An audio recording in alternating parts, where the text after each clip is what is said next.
아멘. 서너 가지 죄로 말미암아라는 제목으로 같이 하나님의 말씀을 나누겠습니다. 오늘부터 아모스를 나누게 됩니다. 아모스는 이 호세아 선지자와 동시대의 사람입니다. 약간 호세아보다는 앞서서 부름을 받은 선지자였습니다. 남유다 출신의 선지자인데요. 그럼에도 북이스라엘을 향하여 예언하였습니다. 여러분, 북이스라엘의 이 호세아 시대 동시대였다고 얘기하죠. 경제적으로는 풍요하고 부유했지만 종교적으로는 가장 극심한 타락의 극치에 도달해 있던 상태였습니다. 그때 하나님께서는 아모스를 부르셔서 말씀을 선포하고 계시는데, 이 말씀에 대한 또 심판에 대한 내용은 단순히 이제 그 호세아서에서는 너희들이 경제적으로 풍요한데 주님을 떠났다라는 어떤 이제 종교적인 그런 하나님을 떠난 영적인 타락에 대해서 강조를 하고 있다면, 아모스는 그것과는 좀 사뭇 다릅니다. 아모스에서 나오는 것은 그들이 하나님께서 원하시는 공의와 정의를 행하지 않았다, 하나님께서 기뻐하시는 제대로 된 판결을 내리지 않았다라고 얘기하면서 굉장히 도덕적이고 사회적인 부분에 대해서 선지자가 지적하고 있습니다. 그래서 아모스 전체에서 흐르는 맥락은 하나님의 정의입니다. 하나님께서 원하시는 재판, 하나님이 원하시는 그 도덕적인 법들을 지키지 않은, 인간으로서는 해서는 안 되는 그런 일들을 행했음에 대해서 하나님께서 지적하고 있습니다. 1절부터 보겠는데요. 1절에 배경이 나옵니다. 아모스가 드고아의 목자 출신이라고 말합니다. 드고아는 베들레헴에서 남쪽으로 16km 정도 떨어진 남유다에 속한 곳이었습니다. 그래서 남유다 출신의 선지자였다는 거죠. 그리고 직업은 목자 출신의 선지자였습니다. 그리고 아모스가 활동하던 때는 북이스라엘의 여로보암 시대의 지진 전 2년에 이상으로 받은 말씀이다라고 얘기하면서 곧 2년 후에 뭐가 일어나는 거예요? 지진이 일어나면서, 뭐 지금도 지진은 무서운 거지만 그 당시에는 훨씬 더 무서운 것이었죠. 이 지진이 일어나게 되면 모든 것이 무너지게 되는데, 그런 어떻게 보면 2년 후에 곧 엄청난 자연재해가 일어나기 전에 그것도 모르고 방탕하게 사는 이스라엘의 어리석음을 보여주고 있다는 거죠. 2절에 아모스에게 나타난 하나님의 경고의 말씀을 보여줍니다. 하나님께서는 이 말씀을 그냥 평범하게 한 것이 아닙니다. 우리 2절 말씀 같이 한번 읽겠습니다. 시작. 그가 이르되 여호와께서 시온에서부터 부르짖으시며 예루살렘에서부터 소리를 내시리니 목자의 초장이 마르고 갈멜산 꼭대기가 마르리로다. 아멘. 여호와께서 시온에서부터 부르짖으셨다라고 얘기합니다. 여기서 이 부르짖다라는 단어는요, 사자가 사자후라고 하죠. 엄청나게 큰 어흥하는 그 소리를 내는 그것을 얘기하고 있습니다. 하나님께서 시온에서부터 이스라엘을 향해서, 온 열방을 향해서 그들의 죄에 대해서 심판하시겠다고 말씀하시는 것은 조용조용하게 하신 말씀이 아니에요. 온 열방을 향하여 소리 높여 하나님께서 경고하고 계시며, 마치 이 음성은 사자가 표효하는 것 같은 그런 음성이었다는 거죠. 하나님의 심판을 못 듣는 사람이 없을 정도로 하나님께서는 크게 온 열방과 세상을 향해 이 세상에 있는 모든 열방과 나라를 향한 죄악을 선포하시고 그들을 향한 심판의 메시지를 던지십니다. 하나님의 부르짖음에 푸른 초장도, 갈멜산 꼭대기에 어떻게 보면 우상 숭배의 상징이라고 할 수 있는 그 갈멜산 꼭대기까지도 완전히 다 말라버리게 된다. 다시 말해서 어떠한 존재도 하나님의 심판과 하나님의 시선에서 피할 수 없음을 보여주고 있습니다. 1장 3절에서 2장 3절까지의 말씀은요, 하나님께서 각 나라들에 대한 죄악에 대한 지적과 또 철저한 심판에 대한 예언입니다. 이 내용들을 쭉 보기 전에 우리가 좀 미리 사전에 알면 좀 도움이 되는 게 뭐냐면, 계속해서 반복되는 말이 뭐냐면, 그 어떤 나라의 서너 가지 죄로 말미암아 이렇게 나옵니다. 굳이 왜 뭐 죄가 많았다 이렇게 하면 되는데 왜 서너 가지라는 말을 쓰느냐? 보통 완전수가 몇이에요?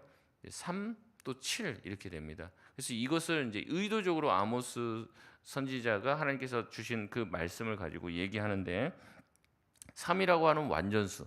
그러니까 세 번의 죄를 지었다. 세 번의 죄를 지었다 그러면 완전히 그 사람이 죄악된 사람이라는 거예요. 근데 플러스 1을 하는 겁니다. 근데 완전한 것에서 어떻게 된 거예요? 더해진 거죠. 그러니까 어떻게 된 겁니까? 물이 꽉 찼는데 더해지면 어때요?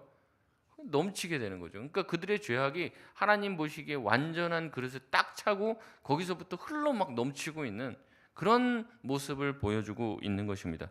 오늘 본문에서 나라들이 6개 국가가 나와요. 그리고 이제 내일 보는 본문에 보면은 이제 이스라엘, 유다까지 나옵니다. 그럼 총 몇 개 국가입니까? 오늘 6개고 내일 2개 국가니까 8개 국가죠. 그러니까 이것도 뭡니까? 7 플러스 1이에요. 7이 완전수 7이죠. 그러니까 세계의 모든 열방과 하나님의 백성들 모두가 다 7, 완전하게 범죄를 저지른 겁니다. 그게 꽉 찬 거예요. 근데 플러스 1이 됐습니다. 그러니까 어떻게 된 겁니까? 이제 완전한 것에서 더 넘치고 있다는 거죠. 그러니까 그들의 포악과 죄악이 하나님께서 보시기에 정당한 사회적 질서들이 제대로 운영이 되지 않는 거예요. 그래서 오늘 보면은 무슨 우상숭배 이런 내용들이 나오는 게 아니에요. 보면 하나님께서 마땅히 그 국가와 나라가 행해야 될 것들, 하나님께서 경계를 정해 놓으신 것 이상의 것들을 행하는 굉장히 사회적인 것들, 그리고 굉장히 어떻게 보면은 그 인간으로서 하지 말아야 할 것들에 대해서 지적을 하고 그것이 죄라고 말씀하고 있습니다. 이 언급되는 나라들을 보면요, 제일 먼저 등장하는 게 3절에부터 나오죠. 어느 나라입니까? 다메섹이라고 나오죠. 다메섹은 아람이라고 하는 나라의 수도입니다. 그러니까 결국에 아람에 대한 심판이라는 거죠. 아람은 전쟁을 일으켰고 철타작기로 길랏을 압박했습니다. 압박했다 이렇게 나오지만 철타작기, 그냥 이제 타작기가 아니라 철타작기면 얼마나 강력한 타작기겠습니까? 이것으로 전쟁을 일으키며 옆에 있는 나라인 이스라엘을 괴롭혔죠. 많은 죽음과 또 전쟁으로 인한 가정의 파괴를 가지고 왔습니다. 아들을 보내거나 남편을 전쟁에 보내잖아요. 그러니까 남편과 아들이 죽게 되니까 다 고아들, 과부들이 많이 배출되게 되는 거예요. 전쟁은요, 한둘이 죽는 게 아닙니다. 때로 죽는 거예요. 많은 사람들이. 하나님께서 만드신 하나님의 형상된 인간, 하나님은 그게 이방인일지라도 그 하나님의 형상으로 만든 인간의 생명을 빼앗는 그 행위, 그리고 그것이 집단적으로 일어나는 것에 대해서 굉장히 진노하고 계십니다. 하나님께서 만드신 생명을 죽이고 하나님이 정해놓으신 경계를 넘어서서 나라를 무너뜨리는 일들은 하나님께서 가장 싫어하시는 일이라는 것이죠. 그러기에 좋은 전쟁이란 없습니다. 모든 전쟁은 악하고 모든 전쟁은 하나님 보시기에 나쁜 것이죠. 전쟁은 상대를 파괴하고 죽일 뿐입니다. 뭔가를 세운다고 하는, 뭔가를 지킨다고 하는 명분은 있을지언정 실제로 보면은 상대를 죽이는 것밖에 남지 않는다는 거죠. 하나님은 이렇듯 전쟁을 계속해서 일으키는 아람 왕 하사엘과 벤하닷에게 불을 보내어 그들을 완전히 살라버릴 것이다라고 말씀하고 있습니다. 6절 8절은 가사에 대한 심판입니다. 가사는 블레셋의 핵심 도시 중에 하나예요. 블레셋에 대한 심판을 말씀하고 계신 거죠. 6절에 언급된 블레셋의 죄는 어떠한 죄입니까? 사람을 잡아다 파는 죄입니다. 인신매매인 거죠. 전쟁을 통해서 또 여러 가지 게릴라전을 통해서 사람들을 납치하여 잡아갔습니다. 그리고 사람들을 헐값에 에돔의 노예로 팔아 넘겼어요. 경제적인 이득을 위해 인간의 존엄성을 훼손하고 자유를 빼앗고 한 사람의 인생을 완전히 망가뜨려 버리고 노예로 만들었습니다. 하나님이 원하시고 기뻐하시는 일들이 아닌 거죠.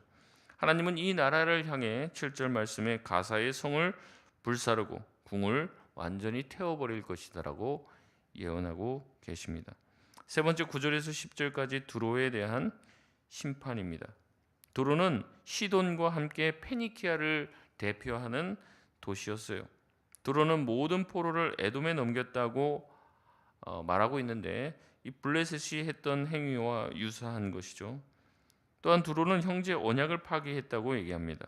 이 형제 언약이 누구와 맺은 언약인지에 대해서 신학자들은 분분하게 여러 가지 의견들이 있으나 쉽게 알 수는 없는 거예요. 근데 이제 얘기를 하는 것이 결국에 이제 형제 나라라고 했을 때 굳이 그게 이스라엘을 얘기하는 건 아니고 주변의 자기 동맹국을 얘기한다 이렇게 이야기하는 것이 거의 대세입니다. 주변 나라들과 동맹국들과 약속을 지키고 그 약속을 지켜야 되는데 자기의 이익을 따라서 이 약속을 쉽게 파기한 거예요. 뭐 이렇게 하기로 해놓고선도 자기에게 이익이 안 되면 그냥 그걸 휴지 조각처럼 여기고 쉽게 약속을 무너뜨리게 된 거죠. 자기의 이익을 따라 전쟁을 하다 보면 포로들이 생기죠. 그럼 포로들을 데리고 있다가 뭐 그 국가와 이 국가의 포로 전쟁 후에 어떤 조약이나 이것을 통해서 다시 고향으로 되돌려 보내주는 것이 관례인데 그렇게 하지 않은 거예요. 전쟁 포로로 잡은 사람들을 다른 나라의 노예로 인신매매해서 팔아버리고 그다음 다 죽었다. 그 사람들 다 사망됐다. 이런 식으로 처리를 했다는 거죠. 여기 쭉 나오는 모든 내용들이요. 하나님께서 무슨 나를 섬기지 않았다. 뭐 나를 떠났다. 뭐 이런 얘기 하시는 게 아닙니다. 하나님께서 보시기에 사람이 사람에게 해서는 안 될 일들에 대한 굉장히 도덕적이고 사회적인 얘기들.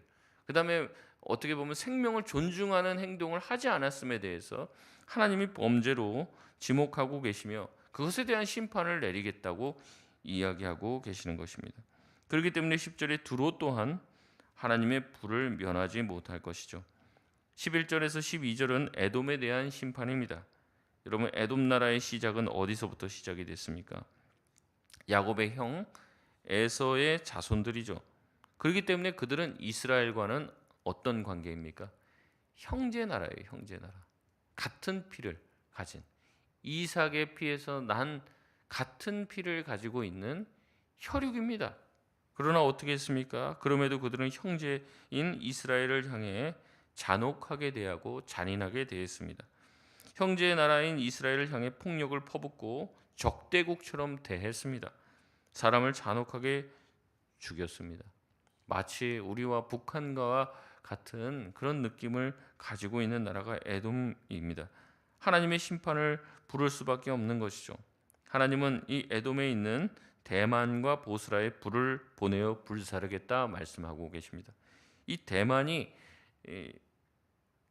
에돔의 최남단이에요. 이 보스라가 어디냐면 에돔의 제일 그 최북단입니다. 그러니까 우리로 하면 한라에서 백두까지 뭐 이런 식의 표현입니다. 그러니까 온 나라를 다 어떻게 해버리겠다는 겁니까? 하나님께서 불바다를 만들어 버리겠다라고 얘기하시면서 너희가 한번 피해봐라.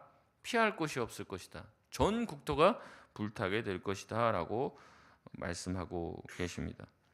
13절에서 15절까지 말씀은 암몬에 대한 심판입니다. 13절에 그들은 영토 확장을 위해서 잔인한 일을 저질렀습니다. 어떻게 했습니까? 임신한 여인의 배를 가르는 비인간적인 폭력을 저지르게 되는 거예요. 이게 어떻게 비인간적인 폭력이냐면 물론 이 자체도 그러는데 태어나지도 않는 아이를 죽임으로써 이 민족 자체에 씨를 말리는 거예요. 그냥 한 민족을 아예 그냥 절단을 내버리게 되는 거죠. 근데 뭐 때문에? 이유가 뭡니까?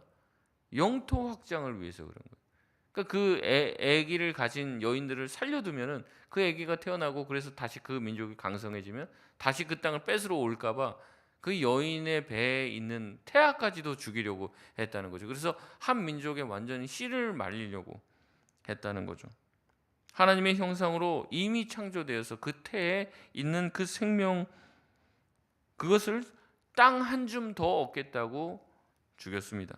하나님께서는 그 모든 것에 대해서 진노하고 계시죠.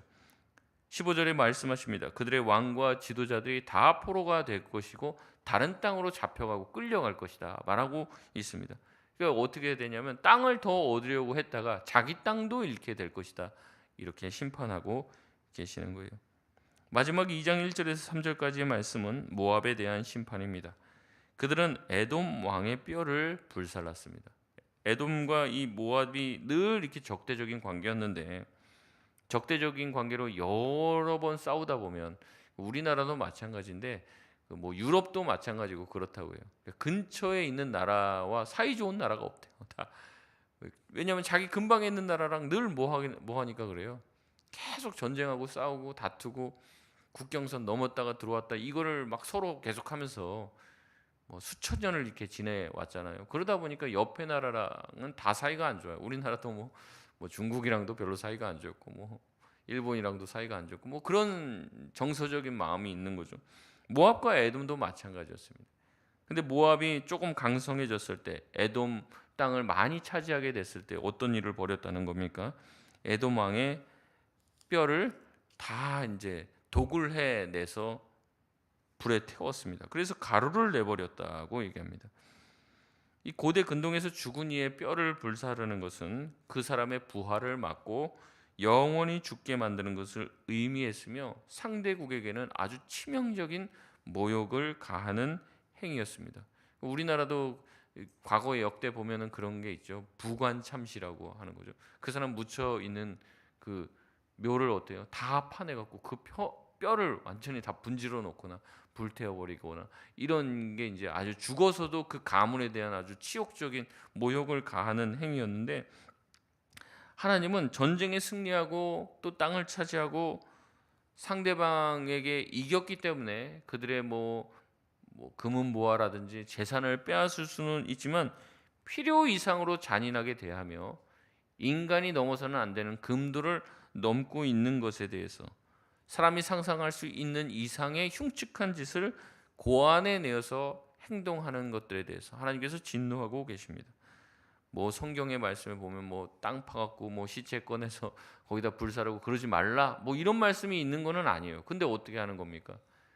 그런 어떻게 보면 사람이 상식적으로 해서는 안 될 것이라고 하는 그 일에 대해서 행동한 것에 대해서 하나님 지적하고 계시는 것이죠. 인간성을 상실하는 흉측한 짓을 저지르지 말라고 얘기합니다. 그런 행동을 저지르는 것은 인간 자체의 존엄성을 훼손하는 일인 것이죠. 하나님은 불로 상대를 모욕한 모압에게 불로 상대할 것이라고 말씀하시죠. 3절에 재판장을 멸하고 지도자들을 다 죽일 것이라고 이야기하고 있습니다. 오늘 본문은 계속해서 얘기해요. 하나님의 심판과 공의가 하나님의 백성, 하나님의 땅에만 국한되지 않고 온 열방을 향하고 있다고 말씀하십니다. 우리가 보기에는 세상의 불의가 승리하는 것처럼 보여도 결국에 하나님의 심판이 이기신다는 거죠. 결국에 하나님께서 자신의 공의를 세우고 있으니 너희는 공의롭게 살아라, 정의롭게 살아라, 인간답게 살아야 한다는 것을 말씀하고 있습니다. 그러나 하나님께서 이 세상을 심판하시는 이유는, 심판을 경고하시는 이유는 무엇입니까? 심판 자체가 목적이 아니라고 말씀드렸죠. 목적은 무엇입니까? 회개하고 돌아옴이죠. 내가 공의롭게 살지 않는 것, 정의롭게 살지 않는 것에 대해서 심판할 것이니 너희는 기억하고 악하게 살지 말고 범죄하지 말고 하나님의 말씀에 따라서 또한 너희들이 가지고 있는 그 생명을 존귀히 여기며 살라는 것입니다. 하나님은 악인이 죽고 멸망하는 것을 기뻐하지 않습니다. 하나님이 기뻐하시는 것은 무엇입니까? 그 악인이 회개하고 돌이키는 것을 기뻐하시는 줄 믿습니다. 그렇기 때문에 우리는 심판을 얘기하며 공의를 얘기하며 동시에 용서와 회복 또한 이야기해야 합니다. 네가 계속 이 길로 나가면 심판을 당할 것이다. 하지만 돌아와라. 돌아오면 하나님께서 용서하고 회복해 주실 것이니 더 이상 비인간적인 짓을 하지 말라고 말씀하는 것이죠. 말씀을 맺겠습니다. 아모스를 보게 됐습니다. 우리는 하나님의 정의와 공의가 하나님의 백성에게만 미치는 것이 아니라 그것을 뛰어넘는다는 것을 보게 됩니다. 하나님께서 이방 민족 또한 하나님의 시선에 합당하지 않으면 그들을 심판하겠다고 말씀하십니다. 그러면 하나님 자신의 백성에게는 얼마나 더 엄격하게 대하시겠습니까? 이방 민족의 심판을 바라보며 웃을 이유가 하나도 없어요. 이 이후에는 뭐가 나와요? 이스라엘과 유다의 죄악들에 대해서 하나님이 지적하시고 너희들 또한 심판의 대상이 되겠다 말씀하고 계십니다. 오히려 이방 나라, 악한 나라들의 심판을 보며 그것이 우리에게 경계가 돼야 한다는 것이죠. 우리가 아모스를 보면서 기도해야 될 것이 있다면 바로 이것입니다. 하나님, 우리나라 또 이 세상에 있는 열방과 국가 가운데 하나님의 공의와 정의가 실현되게 해 주시옵소서. 힘을 조금 가지고 있다고 힘으로 힘을 누르려고 하거나 비정상적이거나 또 하나님이 보시기에 악한 행동은 반드시 하나님께서 갚으신다는 것을 기억하고 누구를 두려워해야 됩니까? 하나님을 두려워할 줄 알아야 한다는 것입니다. 우리나라에 있는 위정자들, 우리나라에 있는 모든 권력을 가진 자들이 이 사실을 기억하며 하나님을 의식하며 이 땅에 정의와 공의가 바로 세워지고 하나님이 기뻐하시는 나라, 그런 질서가 바로 세워질 수 있도록 날마다 기도할 수 있는 저와 여러분 되시길 주의 이름으로 축원드립니다. 우리 시간 합심해서 기도하겠습니다.